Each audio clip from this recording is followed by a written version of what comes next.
प्रणाम। Live 16 look 16 कार्यक्रम में आप सभी का स्वागत है। मैं Ashwini ji, anchor digital living, climate man. नवीन समय चक्र यात्रा पर चल रहे हैं हम लोग कृष्णेंद्र कथा में।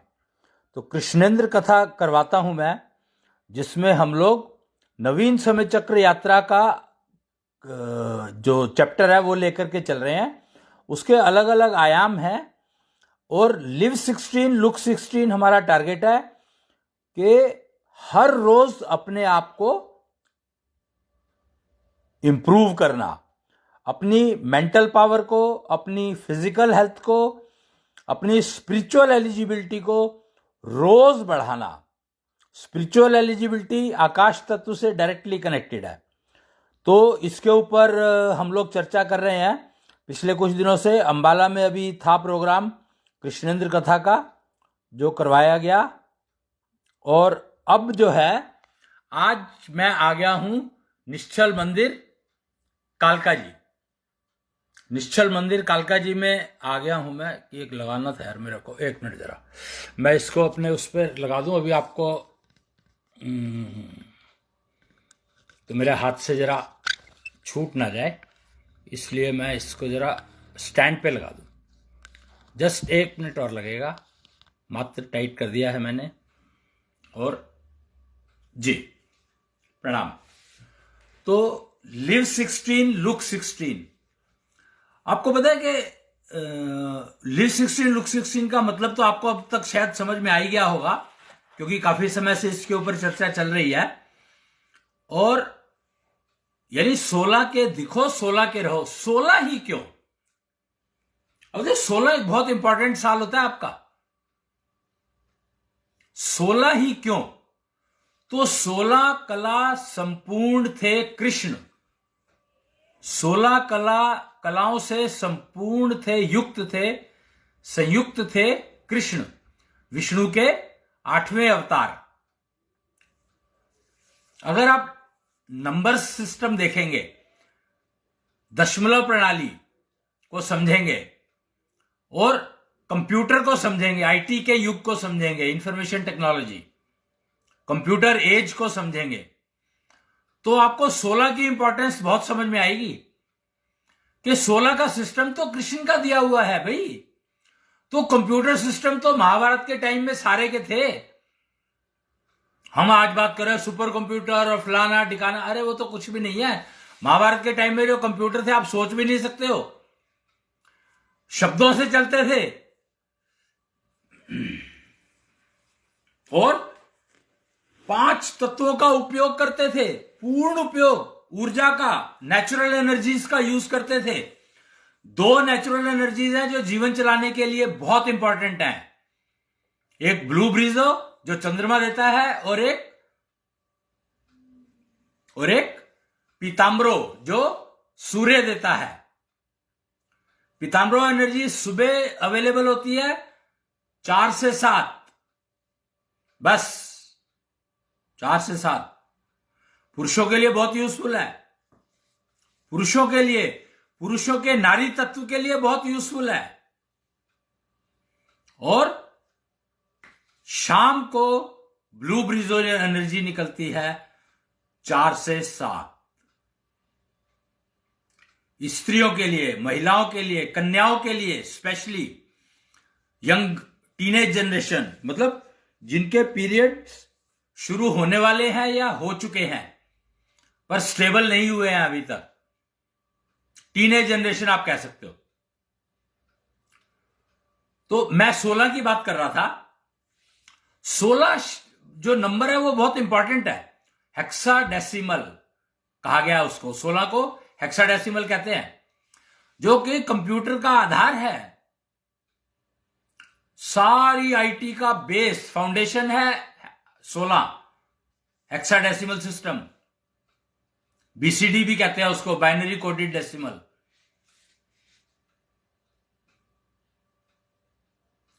तो 16 जो है, क्योंकि कृष्ण 16 कला संपूर्ण थे, तो हेक्साडेसिमल अगर आप नंबर सिस्टम समझेंगे तो 0 to 9, एक्चुअली 1 to 9। जब कृष्ण की बात करते हैं, हम कृष्ण के 16 कला की बात करते हैं, तो वो 1 से 16 थी, 0 से 15 नहीं थी। लेकिन जब हम हेक्साडेसिमल सिस्टम की बात करते हैं तो इसमें 0 को पहले रखा गया है, और इसीलिए इसमें ग्रोथ इतनी स्लो है, इतनी स्लो है।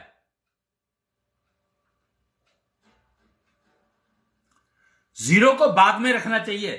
अगर आप सही में उपयोग करना चाहते हैं तो 0 को बाद में रखो, तभी योग समझ में आएगा आपको। अभी तो आप योग और योगा को एक ही शब्द मान के चलोगे। लिव 16, लुक 16, अरे दो शब्द तो ये दो नंबर, दो तो शब्द अपने आप ही अलग हो गए। फिर आप कैसे योग और योगा को एक ही कैसे कह सकते हो? मतलब कमाल है, आप लोग समझ ही नहीं पा रहे हो कि योग और योगा दो अलग शब्द हैं। योगा यानी आसन, और योग का तो शरीर से कोई कनेक्शन ही नहीं है भाई।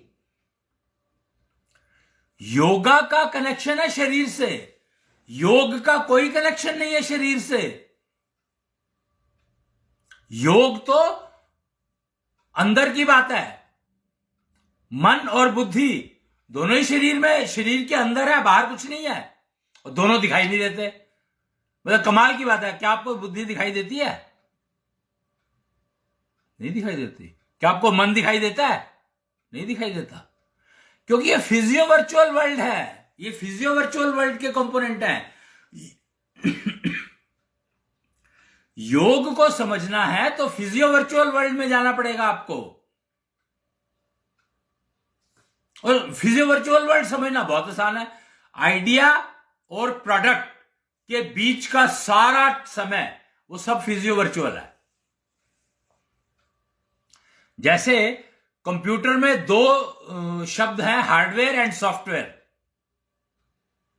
पर उन दोनों को जोड़ता कौन है? पता नहीं है ना। कैसे पता होगा? क्योंकि अभी पता ही नहीं है। अभी तो हम 7th लेयर पे काम कर रहे हैं। विंडोज के बाद वर्ड, वर्ड के बाद हम चिट्ठी लिखना शुरू करते हैं। कमाल है, कितने ऑब्सोलीटेड है हम लोग। महाभारत जो 5000 साल पहले हुआ था तब इतनी एडवांसमेंट थी, और आज तो हम कुछ भी नहीं है हमारे पास सिवाय लड़ाई झगड़े के। हम शरीर को मारते हैं, बताओ, मन को मारने की कोशिश करते हैं। जो चीज है ही नहीं वो मरेगी कैसे भाई? मन को कंट्रोल करो। सारी दुनिया लगी है कि मन को कंट्रोल करो, सारा स्पिरिचुअल वर्ल्ड लगा है मन को कंट्रोल करो। अरे जो चीज है ही नहीं उसको कंट्रोल करोगे कैसे भाई? और है ही नहीं तो ये शब्द कहां से आया? करेक्ट, शब्द है। शब्द भेदी बाण दशरथ ने चलाया था, परिणाम एक अंधे माता पिता का पुत्र, एकमात्र सहारा, उसकी मृत्यु। तो शब्द भेदी बाण कितना खतरनाक हो सकता है।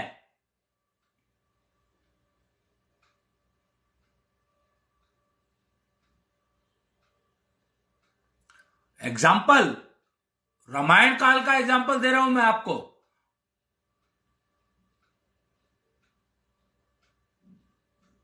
और तब तक तो राम जन्म भी हुआ नहीं था, तब की बात कर रहे हैं हम।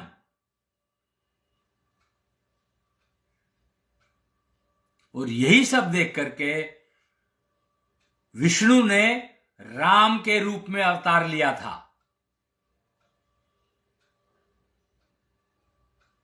कि क्या हालत हो गई है कि वो ज्ञानी लोग, दशरथ जैसे ज्ञानवान पुरुष, और उनसे ऐसी गलती हो गई। इसको क्या कहोगे आप? गलती करी गई या गलती हो गई? क्या समझोगे आप इससे? भाग्य का लिखा था, ये कह के काम चलेगा क्या?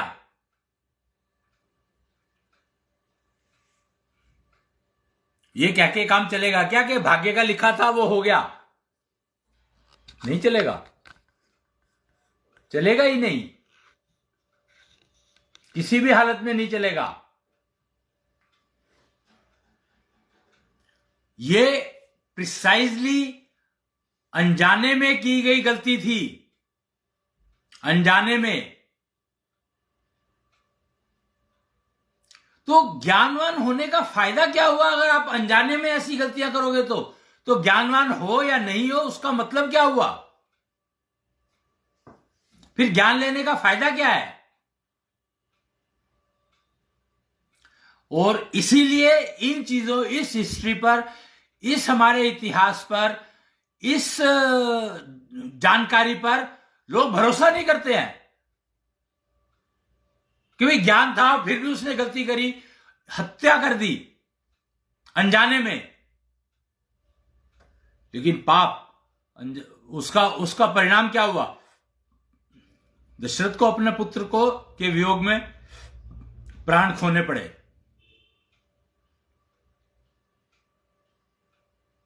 गलती की सजा है, गलती की कोई माफी नहीं है। आपने कहा जी मेरे से ये गलती हो गई, मैंने माफी मांग ली, काम खत्म। ऐसा नहीं होता है। प्रकृति में माफी नाम का शब्द एग्जिस्ट नहीं करता है नहीं। क्या आपने कन्फेस कर लिया और काम खत्म? नहीं होने वाला, कुछ भी नहीं होगा। मेरे माफी मांगने से, मैंने अगर कोई गलती की है और मैं माफी मांग लूं उसकी, पहली बात तो मैं माफी मांगूंगा इससे? श्रवण कुमार तो मर गया, तो मैं माफी मांगूंगा किससे?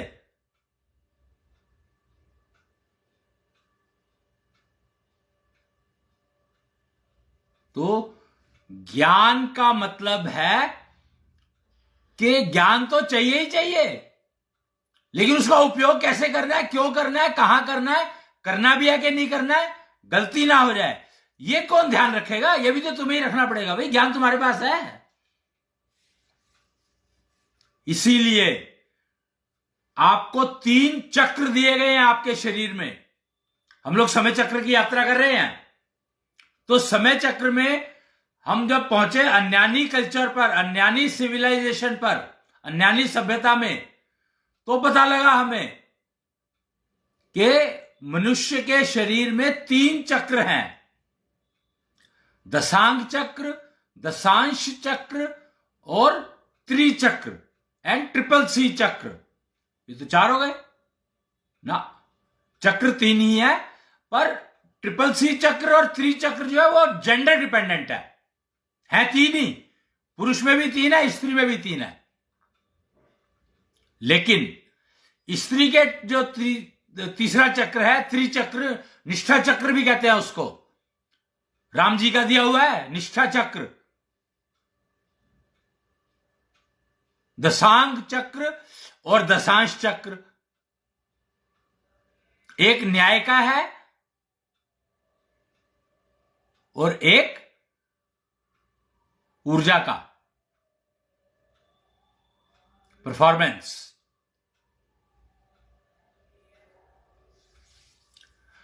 तो ये 3 चक्र अगर आप समझेंगे तो आप और इनका उपयोग करना शुरू करेंगे, हैं इंडिविजुअल में, पर काम आते हैं समाज बनाने के, समाज को सभ्य समाज बनाने के,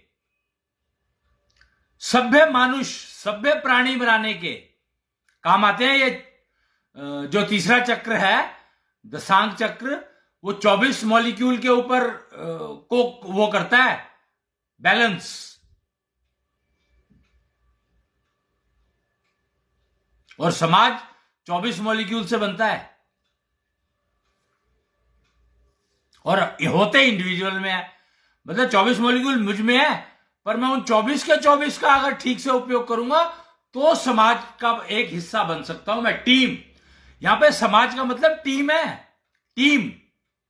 टीम 2 लोगों की भी हो सकती है, और 2 करोड़ लोगों की भी हो सकती है, 200 करोड़ की भी हो सकती है, 2000 करोड़ की भी हो सकती है। टीम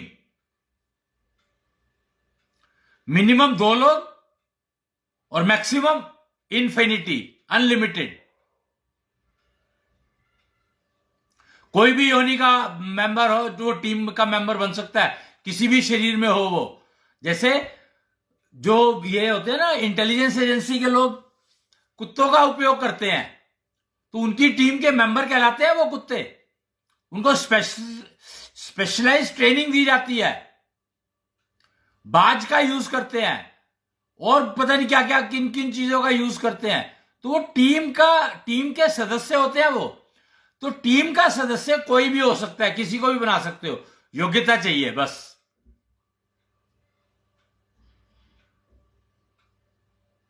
और कुत्तों में सूंघने की शक्ति जो है बहुत स्ट्रांग होती है, इसलिए मेंबर बनाया जाता है उनको टीम का।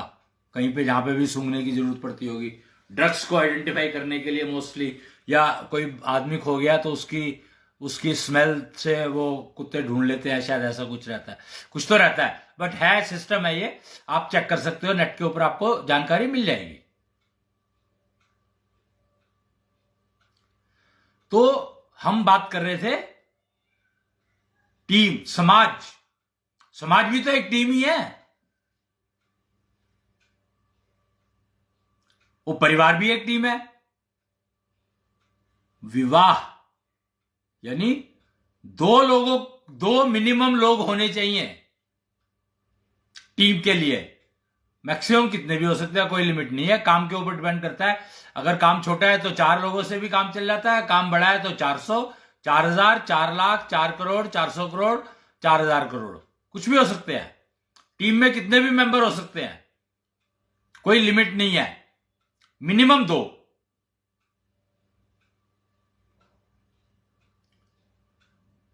तो ये आप समझें, क्योंकि ये मूल आधार है लिव 16 लुक 16 प्रक्रिया को अपने जीवन में उतारने के लिए। और ये जो है क्या कहते हैं इसको,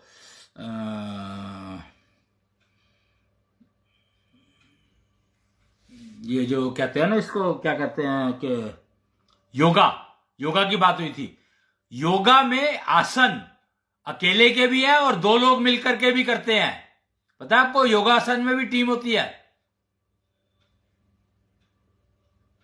कुछ योगासन बिना टीम के संभव ही नहीं है।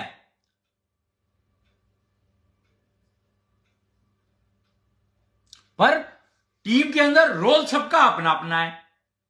अभी मैं ना यहां पर एक कार्यक्रम था अंबाला में, तो वहां पर कुछ बच्चों ने एक शो दिखाया, कुछ तो था, वो क्या था मेरे को उसकी डिटेल नहीं पता, पर कुछ 10-12 बच्चे थे। नहीं, सोनीपत में, सॉरी नॉट अंबाला, सोनीपत में एक कार्यक्रम था योगा, उसका योग सहायक, गवर्नमेंट ऑफ इंडिया ने योग सहायक बनाने की एक मुहिम शुरू की है, भारत सरकार ने, हरियाणा ने शुरू किया।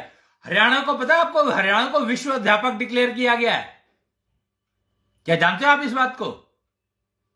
मुझे ये नहीं पता इसमें शेयर कैसे करते हैं, फोटो अगर दिखानी हो तो, पर हरियाणा को विश्व अध्यापक के रूप में डिक्लेयर किया गया है, क्योंकि हरियाणा ने पहले दिया था,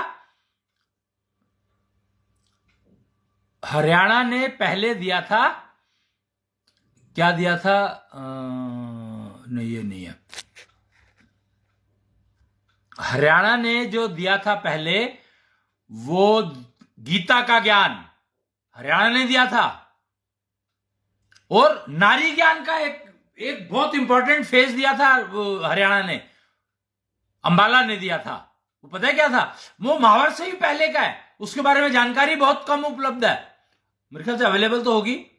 खैर, एक लेडी हुई है, एक फीमेल हुई है, एक कन्या है, उनका नाम था अंबा। अब पता नहीं आपने सुना है कि नहीं सुना उनका नाम, अंबा। अंबा कौन थी पता है? कृष्ण के आने से पहले, इवन भीष्म पितामह के आने से पहले की बात कर रहा हूं मैं।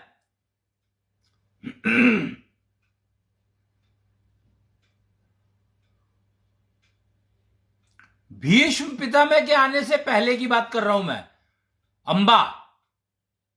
नहीं, सॉरी, हाँ, वो तो पहले ही आ चुकी थी। फिर उसके बाद भीष्म पितामह आए थे, उन्होंने कुछ तो किया था, वचन दिया था शायद अपने पिता को, तो उनके अकॉर्डिंग पैरेलल होंगी शायद वो, क्योंकि भीष्म पितामह के मरने का जो कारण था वो शिखंडी था, और शिखंडी ही पहले अंबा थी। अब देखो, अंबा और शिखंडी, ये क्या मतलब हुआ, ये क्या कनेक्शन है भाई आपस में?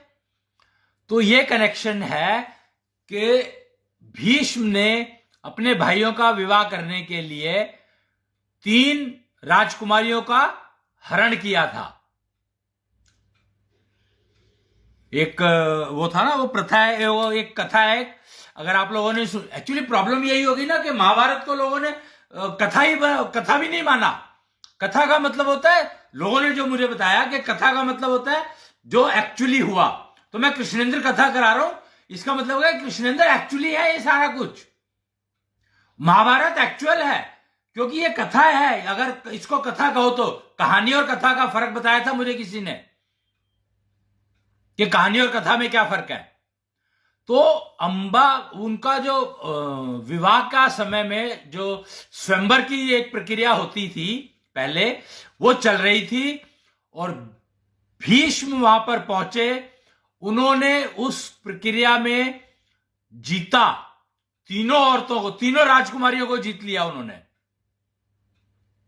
और जबरदस्ती लेकर के आए, और विवाह नहीं किया उन्होंने। एक्चुअली स्वयंवर की जो प्रथा थी वो ये थी कि जो भी जीतेगा उसको, वो जो कन्या है वो उसको अपना पति मान लेगी। अब भीष्म ने जीता तीनों को, तो वो तीनों के पति। लेकिन भीष्म ने प्रतिज्ञा ली थी कि मैं विवाह नहीं करूंगा। तो अब जीता है तो क्या करें? तो भीष्म ने कहा कि मेरे भाइयों का विवाह होगा इनसे, जबकि ये ठीक नहीं था। जिसको जो जीतेगा उसके साथ ही विवाह होना चाहिए। किसी के लिए तुम जीत करके किसी को ले जा नहीं सकते हो आप। ये बात बिल्कुल वैलिड नहीं थी, एप्लीकेबल नहीं थी। इसलिए भीष्म को भुगतना पड़ा। बहुत बड़ी गलती की थी भीष्म ने। उसको उस स्वयंवर में जाना ही नहीं चाहिए था अगर वो खुद विवाह नहीं करना चाहते थे तो, या दोनों भाइयों को लेके जाना चाहिए था और उनको पार्टिसिपेट करना चाहिए था विवाह के लिए।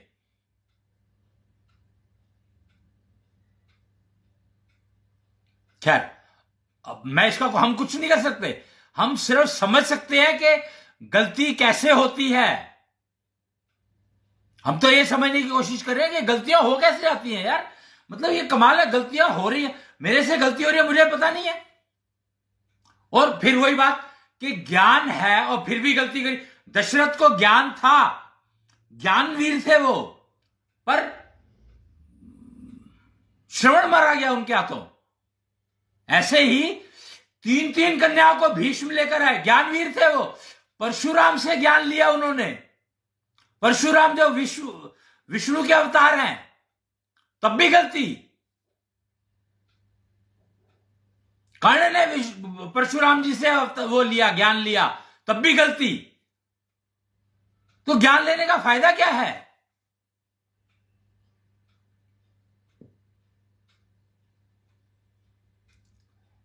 तो ज्ञान लेने का फायदा क्या है? पर समस्या तो यह है ना कि ज्ञान है तो विज्ञान है, बाकी सब अज्ञान है। मतलब इन 3 शब्दों में सारी का सारा कुछ है, तो आप करोगे क्या? ज्ञान तो आपको लेना ही पड़ेगा, नॉलेज तो आपको चाहिए। ज्ञान क्या है? नॉलेज। और विज्ञान क्या है? Specific knowledge, to the point. भाई मेरे को 50 तरह के फॉर्मूलों पे काम करना आता है, पर यह थोड़ी कि मैं एक सॉल्यूशन के लिए 50 फॉर्मूले यूज कर लूंगा। उस सॉल्यूशन के लिए तो जो फॉर्मूला मुझे चाहिए वही यूज करना पड़ेगा ना। तो यही विशेष ज्ञान है जिसको हम विज्ञान कहते हैं। ज्ञान है तो विज्ञान है, बाकी सब अज्ञान है। मतलब एक आदमी का ज्ञान, वो कहते हैं आपका जो दिमाग है वो मैक्सिमम 15% यूज करते हो आप। इसका मतलब क्या हुआ कि आपको 100 का ज्ञान है तो आप 15 मुश्किल से यूज कर पाते हो पूरे जीवन में। और अज्ञान, उसके आपके अलावा आपके बाहर सारा वो तो अज्ञान है ही आपके लिए। तो कंपैरिजन में जब हम वो करते हैं इसका कंपैरिजन, तो अगर हम एक तालाब को, अच्छे खासे तालाब को, आप समझो कि वो एक झील है ना, बहुत बड़ी लेक है वहां पर, कहां पर, अमेरिका में, क्या नाम है उसका पता नहीं मेरे को, कुछ तो नाम है उसका, एक बहुत बड़ी लेक है, उसमें शिप्स चलते हैं, समुद्र की तरह से है, पर उसको लेक कहा जाता है। हम गए हैं वहां पर, देखिए हमने वो लेक, पर लेक क्यों कहा जाता है उसको ये नहीं पता मेरे को। लेक है वो, एक्चुअली लेक है वो, बिकॉज लेक जो है वो लिमिटेड वाटर की होती है। तो ज्ञान इतना हो सकता है, मैं कंपैरिजन बता रहा हूं, ज्ञान इतना हो सकता है, और विज्ञान उस लेक में से 1 चम्मच पानी, टीस्पून, छोटे वाला चम्मच पानी, उतना ज्ञान एक आदमी में, कंपैरिजन की बात कर रहा हूं मैं। और अज्ञान, आसमान, पूरा आसमान अज्ञान है। कंपैरिजन बताया मैंने तीनों का आपको। तो आप सोच लो कि आपको ज्ञान तो कम से कम ले लो यार, जो जितना 100%, जो 100 अगर ये है और हम 15% बात करें, ये 100 तो यूज करना शुरू कर दो। ये 100 यूज क्यों नहीं कर पाते? मुझे एक हैरानी होती है इस बात की कि ये 100 क्यों नहीं यूज कर पाते भाई, 15 ही क्यों रह जाता है, 10 क्यों रह जाता है? एवरेज तो 5 की बताई गई है। उसका एक का कारण है, बहुत इंपॉर्टेंट कारण है, बहुत ही बढ़िया कारण है कि हमारा शरीर बना कैसे है ये नहीं पता। हमें पता ही नहीं है हमारा शरीर कैसे बना। सारे कहते हैं 5 तत्वों से बना, 5 तत्वों से बना, 5 तत्वों से बना। भाई ये सुनते सुनते सुनते सुनते, डिस्कस करते करते, बात करते करते, चर्चा करते करते, सारी दुनिया में हर कम्युनिटी, हर गुरु, हर टीचर, हर ट्रेनर, हर प्रीचर, सबसे बात करी, कितने लोगों से, और हर एरिया में, उज्जैन में गए, साउथ में गए, बेंगलोर में गए, अहमदाबाद में गए, बनारस में गए, कुरुक्षेत्र में गए, हरिद्वार, ऋषिकेश, मतलब कोई ऐसी जगह जहां पर, इस कश्मीर, कोई ऐसी जगह नहीं है जहां पर हमने विजिट ना किया और डिस्कशन के लिए। तो यही स्टेटमेंट है यहां, इसके अलावा कुछ नहीं पता कि 5 तत्वों से सारा सब कुछ बना है, हर चीज 5 तत्वों से बनी है, और इंसान भी 5 तत्वों से बना है। पर इसका करे क्या, इसका मतलब क्या है? फिर नेचुरोपैथी की बात करो, आयुर्वेद की बात करो, फिर आप एलोपैथी की बात करो, होम्योपैथी की बात करो, किसी को नहीं पता, 5 तत्वों के बारे में कुछ नहीं पता। वो तो मतलब कमाल ये है कि वो सिर्फ गर्मी, प्रॉब्लम क्या है पता है, गर्मी और सर्दी 2 बातें करते हैं, पर ये नहीं पता दोनों के लिए अग्नि तत्व रिस्पॉन्सिबल है, दोनों के लिए। तो अग्नि की बात कर रहे हो तो भैया सर्दी और गर्मी की बात क्यों कर रहे हो, एक अग्नि की बात कर लो ना। पर नहीं करता कोई, क्योंकि पता ही नहीं है, कनेक्शन ही नहीं पता, तत्वों का लाइफ से कनेक्शन ही नहीं पता किसी को। तो ये आधी अधूरी 1%, मतलब हम, अगर मैं सही बताऊं तो महाभारत के टाइम पे जो ज्ञान था, विज्ञान कह लो, ज्ञान छोड़ो, विज्ञान कह लो, तो आज की तारीख में महाभारत के टाइम का जो विज्ञान था उसका 0.0001% भी ज्ञान नहीं है आज की तारीख में ज्ञान। तो विज्ञान तो कहीं एग्जिस्ट ही नहीं करता। विज्ञान तो कहीं एग्जिस्ट ही नहीं करता, आज का विज्ञान तो कहीं एग्जिस्ट ही नहीं करता है महाभारत के कंपैरिजन में। और रामायण काल की बात करूंगा तो फिर तो आप मतलब कहोगे कि ये तो बेकार की बात कर रहा है। क्यों? क्योंकि रामायण तो त्रेता युग की थी, महाभारत तो कलयुग की, उसकी थी, क्या कहते हैं, द्वापर युग की। तो सतयुग की तो अभी मैंने बात ही नहीं करी। शंकर पार्वती, उनकी जब अगर मैं बात करने लगा तो फिर तो आप मतलब मेरा मानने का तो सवाल ही नहीं, मेरे को तो सुनोगे ही नहीं, मानोगे ही नहीं बहुत दूर दूर तक। आज ही मैं सुन रहा था कुमार विश्वास, वो बहुत कथाएं सुनाते हैं। आज वो अग्नि तत्व की बात कर रहे थे। वो अग्नि तत्व की बात नहीं कर रहे थे, एक्चुअली वो आग की बात कर रहे थे। मतलब अभी तक आग और अग्नि तत्व में फर्क नहीं पता लोगों को। आग और अग्नि तत्व का ही फर्क नहीं पता।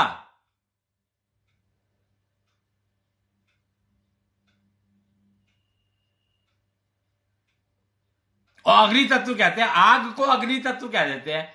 अब बताओ मैं कैसे समझाऊं इन लोगों को कि भैया तुम आग की बात कर रहे हो, अग्नि तत्व कह रहे हो, तो लोगों को कंफ्यूज कर रहे हो। और लोगों को कंफ्यूज करोगे तो नुकसान किसको होगा? दशरथ।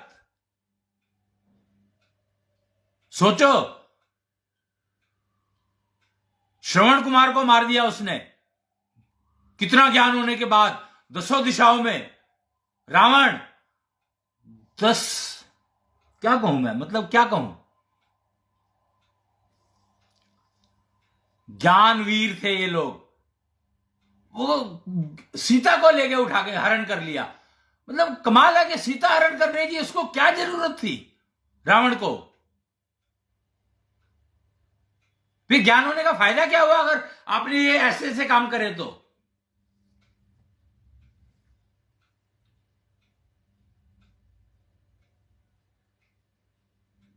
और इसीलिए उसको लोग मानते ही नहीं है। वो कहते हैं ये तो बेकार है, ये तो बेकार की बात है, ये तो हुआ ही नहीं था कभी।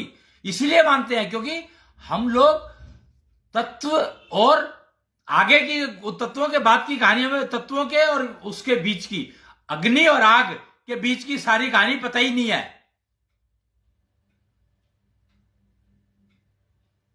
पता ही नहीं है हमें।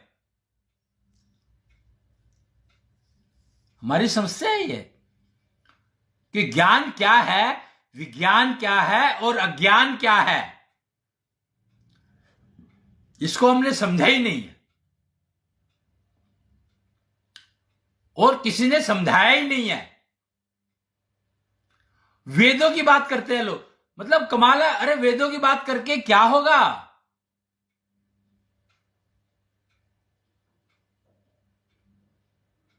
वेदों में तो बहुत लिमिटेड जानकारी है, बहुत ही ज्यादा लिमिटेड है। वेदों 4 वेद हैं, पर चारों वेदों का सारा ज्ञान जोड़ लो तो वो जानकारी मुश्किल से महाभारत की जानकारी की 10% भी नहीं है, गारंटी 10% भी नहीं है। सारे वेदों की सारी जानकारी जोड़ लो, उनको जमा कर लो, सारी सीख लो, सारे वेद समझ लो, तो समझो कि महाभारत के समय में जो ज्ञान अवेलेबल था उसका 10% भी नहीं है। टोटल सारे वेदों की बात कर रहा हूं मैं, पुट टुगेदर। और महाभारत के ज्ञान की बात कर रहा हूं मैं, महाभारत के ज्ञान की बात कर रहा हूं अभी मैं, सिर्फ विज्ञान की, बल्कि ज्ञान भी नहीं विज्ञान की। क्योंकि विज्ञान जो था वो तो बाकी सबके पास था, लेकिन ज्ञान सिर्फ कृष्ण के पास था। पर अभी भी अज्ञान थे कृष्ण, कृष्ण भी अज्ञान थे।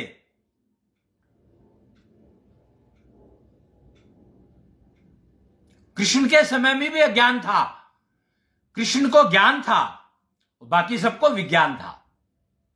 तो जो विज्ञान था महाभारत के समय में, उसका और आज के ज्ञान का, सारे वेदों के टोटल ज्ञान का कंपैरिजन करोगे तो उस समय के विज्ञान का 10% भी नहीं है आज के सारे वेदों का ज्ञान पुट टुगेदर। तो कृष्ण का ज्ञान, कृष्ण को जो 100 का ज्ञान था वो आपको आज कहां से हो जाएगा? आपको कैसे पता लगेगा कि कृष्ण के पास ज्ञान था और उसके बाद भी अज्ञान है? कैसे पता लगेगा आपको? क्या सोच सकते हो आप? आज का विज्ञान तो एग्जिस्ट ही नहीं करता।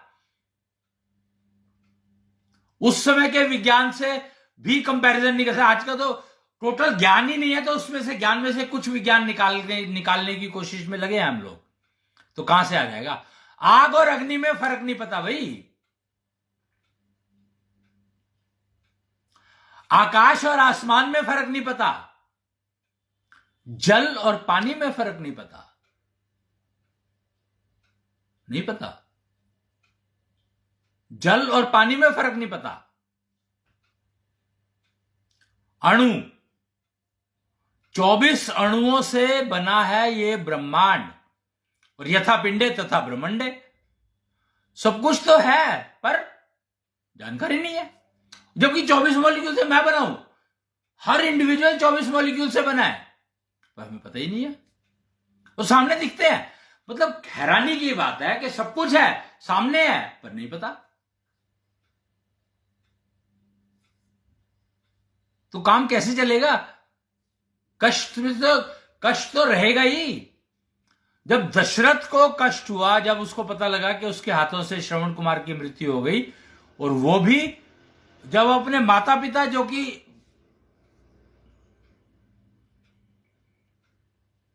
दृष्टिहीन थे, अंधे थे, और उनको वो तीर्थ यात्रा करवा रहा था। मतलब इमेजिन के श्रवण कुमार अपने माता पिता को तीर्थ यात्रा करवा रहा था।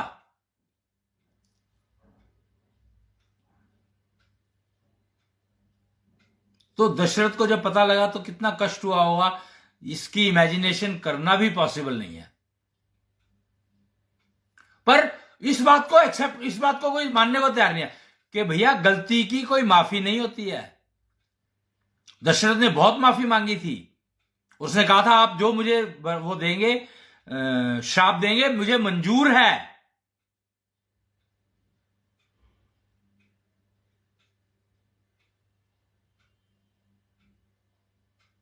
परंतु श्राप दिया उसके पेरेंट्स ने।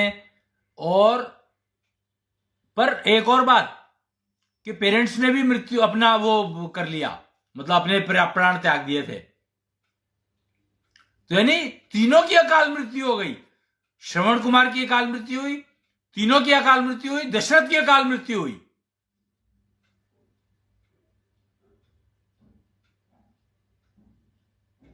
ज्ञानवीर, अकाल मृत्यु। अकाल मृत्यु का मतलब पता है क्या है?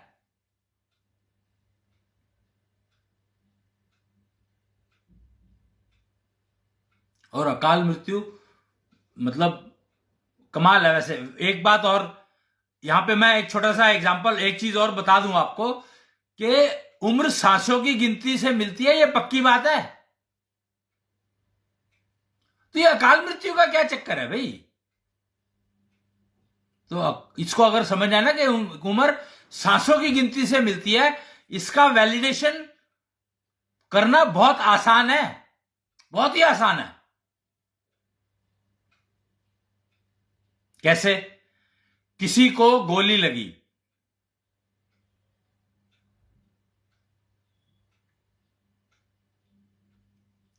अब सबका मरने का टाइम अलग अलग।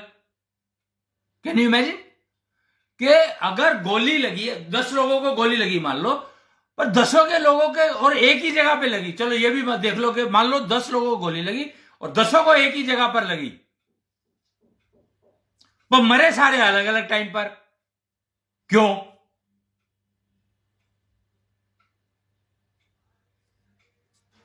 समझ के देखो इस बात को। सिर्फ इसी बात को अगर आप समझ लो तो आपको पता लग जाएगा कि उम्र सांसों की गिनती से मिलती है।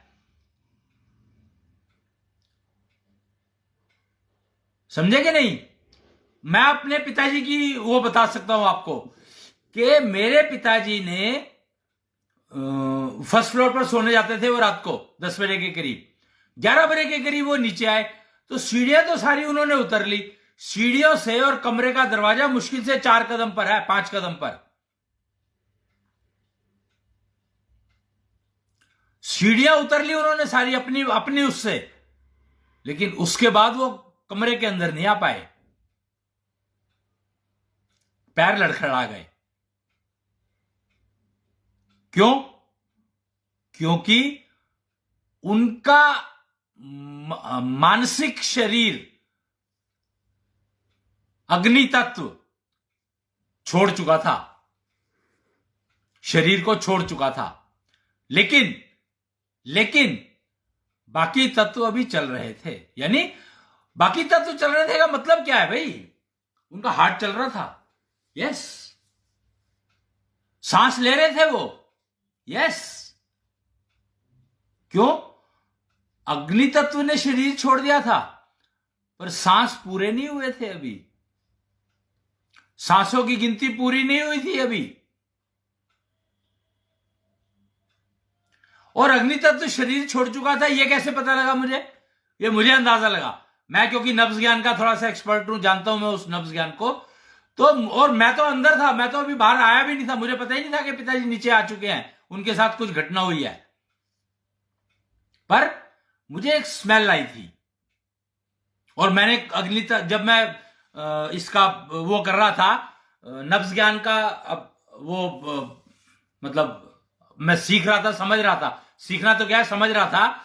तो उसमें कहीं पर लिखा पड़ा मैंने, रावण ज्ञान के उसमें कहीं पर था, किसी से चर्चा हो रही थी शायद, तो उन्होंने बताया था, कब की बात है, 10 12 15 साल पुरानी बात है, नहीं ज्यादा हो गए, ऑलमोस्ट 2006 की बात है। हाँ 15 6 21 16 साल हो गए होंगे, 2005 या 2006 की बात है। 2005 की है, और पिताजी मेरे की डेथ हुई है 2009 में।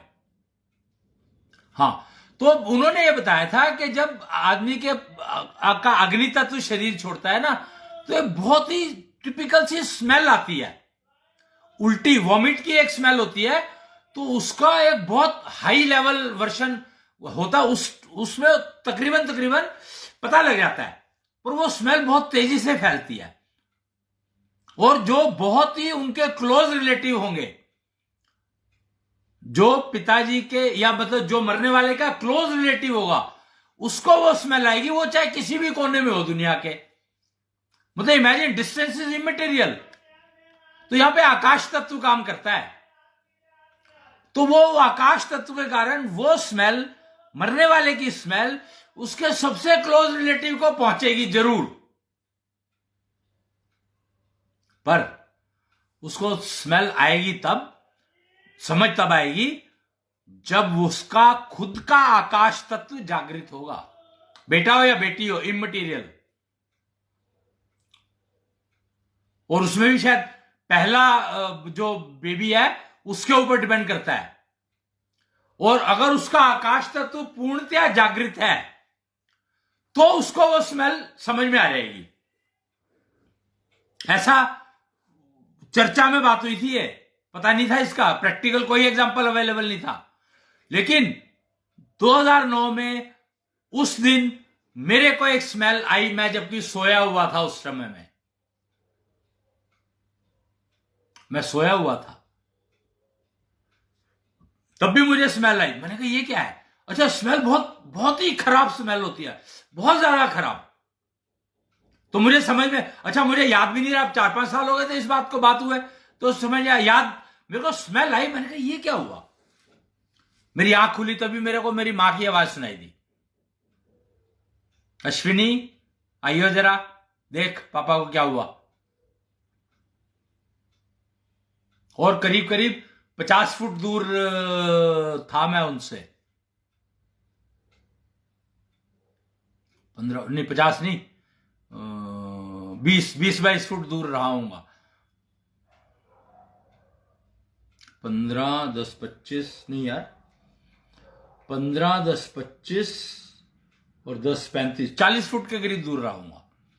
तो उनकी आवाज आई, और आवाज तब आई स्मेल आने के कुछ देर बाद।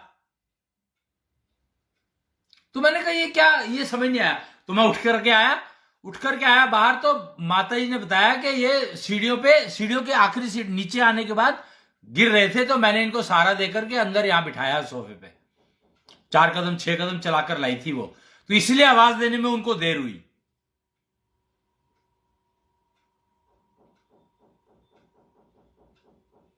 तो आकाश तत्व की इंपॉर्टेंस कि वो ऊर्जा को एक पॉइंट से दूसरे पॉइंट तक जाने के लिए वायु तत्व को ड्राइव करता है। वायु तत्व ट्रांसपोर्ट का काम करता है। अग्नि शरीर ने साथ छोड़ा तो स्मेल निकली, और आकाश तत्व ने अग्नि तत्व को पकड़ाई, और अग्नि तत्व वायु तत्व मेरे पास लेकर आया, और मेरे आकाश तत्व ने उसको पढ़ा, क्योंकि वायु तो लाया और छोड़ गया, तो मेरे आकाश तत्व ने उसको पकड़ा। तब मुझे समझ में आई कि कुछ तो हुआ है।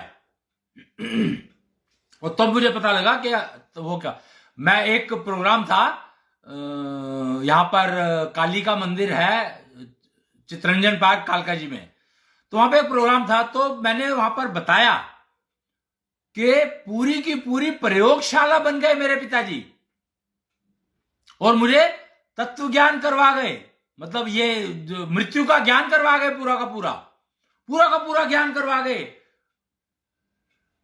जाते जाते सांसों की गिनती में उम्र पूरी होती है, मेरे को तुरंत समझ में आ गया 1 मिनट में, और मरने के समय में अग्नि तत्व पहले प्राण छोड़ता है, ये बात मुझे समझ में आ गई। और आकाश तत्व जागृत होना चाहिए, ये बात तो मुझे पहले से पता ही थी कि आकाश तत्व जागृत रखोगे तो आप तो आपका सारा शरीर जो है, पूरे शरीर में 80% से ज्यादा तो आपका आकाश तत्व काम करता है, 80% से ज्यादा। फिर तो आपको आकाश तत्व का तो आपकी मजबूरी है, आकाश तत्व तो कि आपको अपना आकाश तत्व तो मेंटेन कर, आपको अगर निरोगी काया चाहिए तो आकाश तत्व के बिना गुजारा ही नहीं है। सबसे पहले रोग आता है तो आपका आकाश तत्व डिस्टर्ब होता है सबसे पहले, और जब आकाश तत्व डिस्टर्ब होता है तो उसकी वजह से कौन सा मॉलिक्यूल डिस्टर्ब हुआ उसका गणित कर लो और फिर उसका इलाज कर लो। आकाश तत्व अज्ञान, 24 मॉलिक्यूल ज्ञान, और कौन सा डिस्टर्ब हुआ, विज्ञान। ये कनेक्शन है, ज्ञान है तो विज्ञान है, बाकी सब अज्ञान है। तो उसमें आकाश तत्व अज्ञान मान लो, 24 मॉलिक्यूल को ज्ञान मान लो, और कौन सा मॉलिक्यूल डिस्टर्ब हुआ वो है विज्ञान। ये सारा खेल है। ये अगर आप समझना शुरू कर दो और उसका उपयोग करना शुरू कर दो, और आप फिर देखो लिव 16 लुक 16 100% आपकी जिंदगी में आ गया। यानी आप लिव 16 लुक 16 कार्यक्रम के एक एक्टिव मेंबर बन गए। इतना सही तो काम है, बस और कुछ है ही नहीं।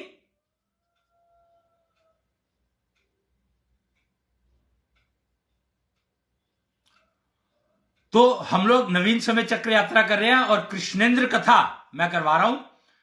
कृष्णेंद्र कथा वाचक कहा है मेरे को दिल्ली वाले, अश्विनी जी दिल्ली वाले कहते हैं लोग मेरे को। ठीक है, मुझे कोई फर्क नहीं पड़ता, एक नाम एक है तो नाम, एक नाम तो रहना ही है, रहेगा ही। वैसे तो मेरे बहुत सारे लोगों ने बहुत सारे नाम रखे हुए हैं, बट अश्विनी जी मेरा नाम मेरे पिताजी का रखा हुआ है, तो उसको वो एक मेरा नाम, मतलब डॉक्यूमेंटेड नाम जो है वो अश्विनी अग्रवाल है। खैर, तो मैं ऐशो ज्ञान पर काम करता हूं। ऐशो ज्ञान यानी अश्विनी कुमारों का दिया हुआ ज्ञान, जो ब्रह्मा जी के मानस पुत्र थे अश्विनी कुमार, नब्ज ज्ञान के मालिक, उनके ऊपर उनका ज्ञान पे थोड़ा बहुत काम किया मैंने, तो इसलिए थोड़ी बहुत जानकारी है। तत्वों का ज्ञान समझना है तो नब्ज ज्ञान से ही आता है वो। अगर आप नब्ज ज्ञान का उपयोग करना चाहते हैं तो आपको अपनी योग्यता, एलिजिबिलिटी, एफिशिएंसी, ई स्क्वेयर क्वोशंट, ऐशोनिधि और स्पिरिचुअल एलिजिबिलिटी, सिंसियरिटी क्वोशंट, बड़े सारे नाम है, बहुत सारा, मतलब बहुत जानकारी है, बहुत ज्यादा तो नहीं है, चार पांच चीजें हैं।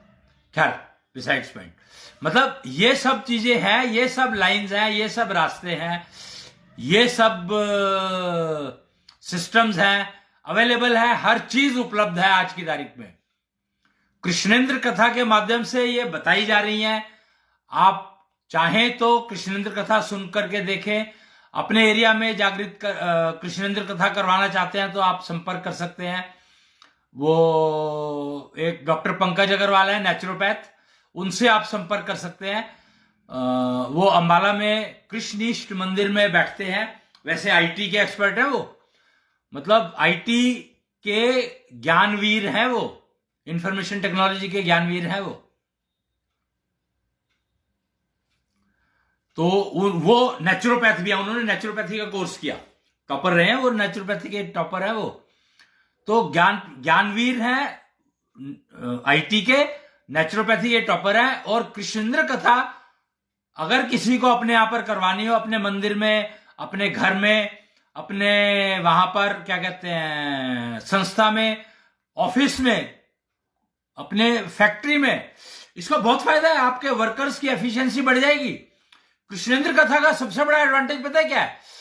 जो सुनते हैं उनकी एफिशिएंसी बढ़ती है। मतलब कमाल की है ये, ऐसी कथा है जो आपको निरोगी काया दे सकती है। अगर आप रेगुलर कृष्णेंद्र कथा सुने तो ये आपको निरोगी काया दे सकती है।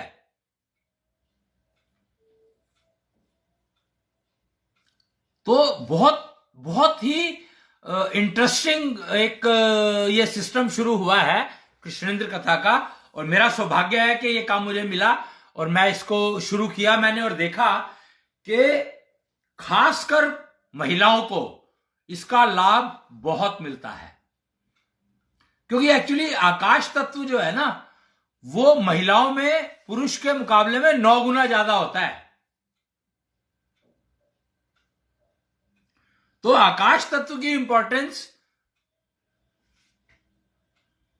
नारियों के लिए तो बहुत बहुत ज्यादा जरूरी है, और पुरुषों के लिए भी जरूरी तो है, क्योंकि नहीं तो ज्ञान और विज्ञान और अज्ञान का समुद्र भरा रहेगा। विज्ञान से तो ज्ञान में से विज्ञान निकलता है, अज्ञान में से ज्ञान नहीं निकलता। अज्ञान तो हटाना पड़ता है, मुश्किल काम है, टेढ़ा काम है। आकाश तत्व में छुपा हुआ है सारा का सारा। तो आप ये समझ लो। तो हम लोग जो लिव 16 लुक 16 का ही वो चल रहा है, चैप्टर चल रहा है, और उसके अंदर समय चक्र यात्रा का सब्जेक्ट है। यानी सब्जेक्ट तो लिव 16 लुक 16 है सब्जेक्ट, और उसके अंदर समय चक्र यात्रा, नवीन समय चक्र यात्रा पर हम लोग चर्चा कर रहे हैं। अभी आजकल जो चल रही है ये कृष्णेंद्र कथा चल रही है, उसमें चैप्टर जो चल रहा है वो ये चल रहा है। उसका तकरीबन आधा पेज, पौना पेज, 1 पेज हम लोग हर कृष्णेंद्र कथा में कवर कर रहे हैं। वो कितने होंगे ये पता नहीं है मेरे को, अनगिनत है, बहुत सारे हैं, गिनती नहीं गिनी जा सकती इन चीजों की। क्योंकि टेक्नोलॉजी एक ऐसी चीज है जो उसकी गिनती नहीं गिनी जा सकती, और एफिशिएंसी पर डिपेंडेंट है।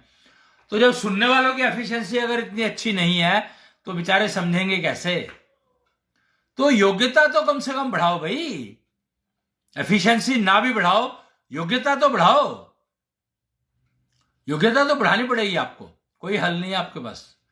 तो कृष्णेंद्र कथा रखो अपने आप पर और उसको समझो, तो आप योग्यता, आपको पता लगेगी कि योग्यता की इंपॉर्टेंस क्या है, और योग्यता कैसे बढ़ाई जा सकती है, और एफिशिएंसी कैसे बढ़ाई जा सकती है।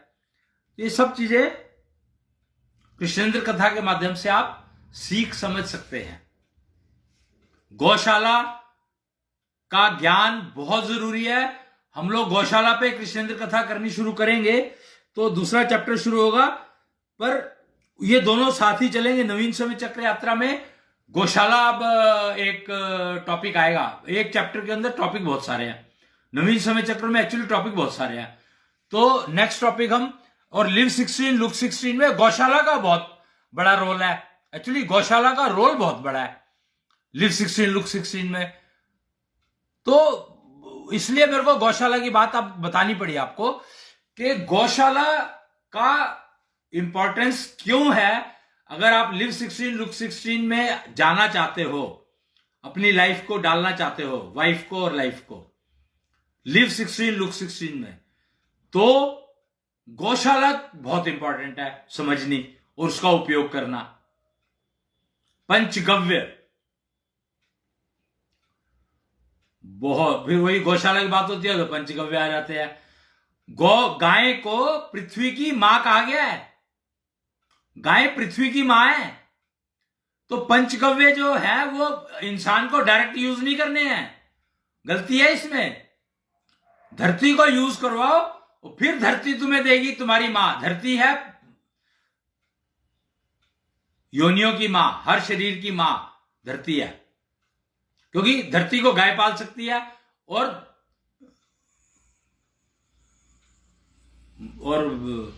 बाकी शरीरों को जो है वो धरती पाल सकती है। तो धरती जो है, पृथ्वी, मतलब कमाल है यार, धरती और पृथ्वी तत्व। उफ, मैं तो इतना मतलब परेशान हो गया हूं कि लोगों को नाम में फर्क क्यों नहीं पता था। धरती, भूमि और पृथ्वी में बहुत फर्क है भाई। पृथ्वी तो तत्व है और भूमि धरती है जिसपे हम अनाज उगाते हैं। तो धरती मां है, पृथ्वी मां नहीं है। धरती मां है आपकी, और धरती की मां है गाय। अब गाय में ना बहुत सारी चीजों की जर्सी गाय कहा जाता है किसी को, जो कि वो दो पता नहीं किससे बनाई गई है, और एक देसी गाय कहा जाता है। तो जो देसी गाय है वो है पृथ्वी की मां, शुद्ध देसी गाय।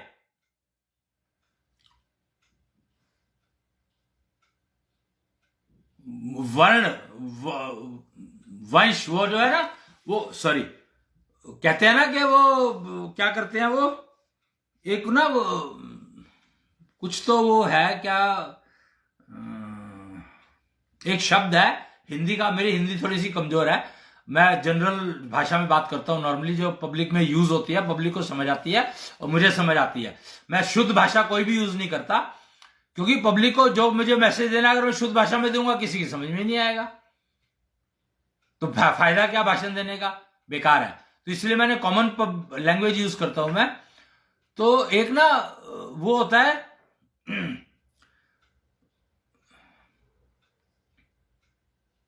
वर्ण नहीं, वो कहते हैं ना संकर वर्ण। हाँ, संकर वर्ण, एक होता है शुद्ध वर्ण, एक होता है संकर वर्ण। संकर वर्ण के जो वो है वो कंफ्यूज्ड है, कंफ्यूजन के कारण है, उनका जो रिजल्ट्स है वो बेकार है, मतलब उनसे कंफ्यूजन ज्यादा फैलता है। जैसे भैंस, जैसे गाय, जो जर्सी गाय बोली गई है वो जो है ना वो प्योर गाय नहीं है। देसी गाय जो बोली गई है वो प्योर गाय है। दोनों में फर्क क्या है कि जो देसी गाय है वो धरती को पालती है, और जो जर्सी गाय है वो किसी को नहीं पाल सकती।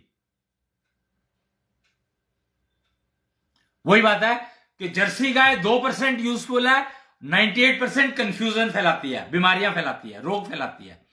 लेकिन देसी गाय जो है वो ऑलमोस्ट 50-60% जो है धरती को पालने का काम करती है, तो फायदा है उसका। लेकिन धरती के पालने का काम अगर मनुष्य उसे पालने की कोशिश करता है तो उसको ज्यादा फायदा नहीं मिल सकता, मिल ही नहीं सकता। पंचगव्य का डायरेक्ट यूज अगर मनुष्य यूज करता है तो उसको फायदा ज्यादा नहीं मिलेगा, 2-4-5%, 10%, इससे ज्यादा नहीं मिल सकता, मिल ही नहीं सकता डायरेक्ट फायदा। उसका इनडायरेक्ट फायदा लिया जा सकता है, उसको लेने का तरीका ही नहीं पता, प्रोसीजर ही नहीं पता किसी को, क्योंकि पंचगव्य में आकाश तत्व का इंपॉर्टेंस है ही नहीं, क्यों आकाश तत्व का तो पता ही नहीं, और मनुष्य में आकाश तत्व की जरूरत है। तो जो पंचगव्य है उसको इस तरीके से यूज करना है कि आपका आकाश तत्व डिस्टर्ब ना हो। तो जर्सी गाय का इसीलिए ज्यादा उपयोग नहीं है, ज्यादा यूजफुल नहीं है जर्सी गाय। उसके जो पंचगव्य है वो किसी काम के नहीं है। मतलब यहां पे मैं ये नहीं कहूंगा कि 0 है, 2 है, 3 है, 2-3% से ज्यादा नहीं है, और देसी गाय का 50-60% है। अब आप सोच लो, समझ लो, देख लो, आपकी मर्जी है, मैं तो इसमें कुछ कह नहीं सकता। अच्छा, प्रॉब्लम पता है क्या, देसी गाय का भी 50-60% तब है जब उसी के पंचगव्य से घास जो वो खा रही है। एक्चुअली प्रॉब्लम क्या होती है, डिफरेंस क्या है, डिफरेंस ये है कि जो गाय खा रही है वो खाना उसके देसी गाय के पंचगव्य से बना होना चाहिए, तब जाकर के 50-60% देगी। अभी की जो देसी गाय है वो भी मुश्किल से 15-20% का फायदा देती है। जर्सी गाय से कहीं ज्यादा है, वो 2% और वो 15%, पर 50 से 60 दे सकती है, प्रोवाइडेड वो जो भोजन कर रही है गाय, देसी गाय का जो खाना है वो देसी गाय के पंचगव्य से बना होना चाहिए, तभी वो यूजफुल है, नहीं तो बेकार है, किसी काम का नहीं है। समझ लो इस बात को। ऑर्गेनिक खेती कहते हैं ना जिसको हम ऑर्गेनिक खेती कहते हैं, तो ऑर्गेनिक खेती क्या है? ऑर्गेनिक खेती का मतलब है गाय के जो पंचगव्य है उसका यूज करके आप वो करो, गोबर और मूत्र मेनली, आई थिंक ये दो चीजें यूज होती है ज्यादातर। पर उससे उगा अनाज जो है ना वो काम का नहीं है कुछ।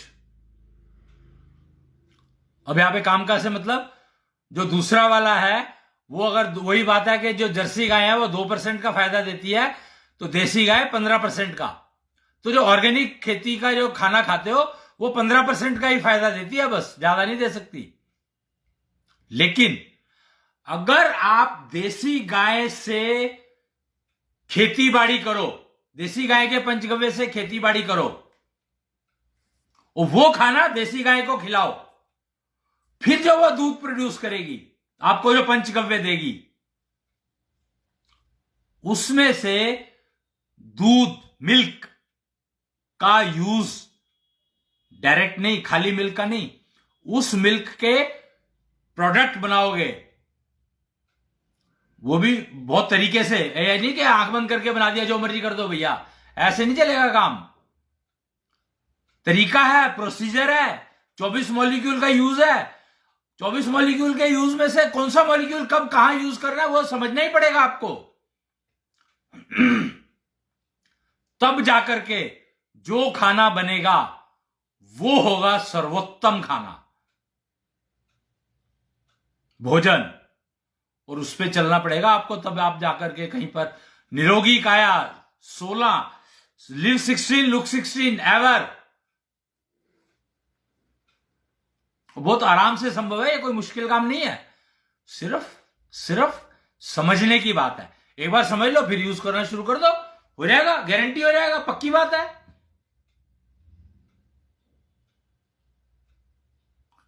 तो ये आज का टोटल सिस्टम मैंने आपको कुछ थोड़ा सा ज्ञान को विज्ञान शेयर किया है, और आशा करता हूं कि कुछ तो समझ में आया होगा, कुछ आएगा। हो सकता है कि आपको एक बार में ना समझ में आए तो 4-10 बार सुनना पड़े, तो मैं कहूंगा कि आप 10 बार सुने तो अच्छा रहेगा। अगर नहीं समझ आए तो आप पूछ सकते हैं कहीं पर भी। आप ये आपका ये जो वीडियो है FB लाइव है, अवेलेबल है, आप यहाँ पे कमेंट बॉक्स में अपने प्रश्न रख सकते हैं और इनके जवाब आपको दे दिए जाएंगे। समय लग सकता है, जरूरी नहीं है कि इमीडिएटली जवाब मिले, जवाब मिलने में हो सकता है 1 साल भी लग जाए, डिपेंडिंग ऑन कितने क्वेश्चन है उसके कितने आंसर है, पर जवाब मिलेगा जरूर। तो आज के लिए इतना ही, और कृष्णेंद्र कथा आज की यहां पर आज के दिन की कृष्णेंद्र कथा का मैं विराम करता हूं, और अगली कृष्णेंद्र कथा जल्दी ही आप डिक्लेयर कर दी जाएगी, या नॉर्मली फेसबुक पर आपको सोशल मीडिया पर मिल जाएंगी इसकी चर्चा, नहीं तो आप पंकज जी से इस बारे में जानकारी प्राप्त कर सकते हैं, वो आपको बताते रहेंगे, बता देंगे। अगर आप अपने आप एक ज्ञान कृष्णेंद्र कथा रखना चाहते हैं तो उसके बारे में आप उनसे बात कर सकते हैं, वो आपको समय और दिन वगैरह का मुहूर्त की गणना करके बता देंगे आपको। तब तक के लिए प्रणाम, जय कृष्णेंद्र।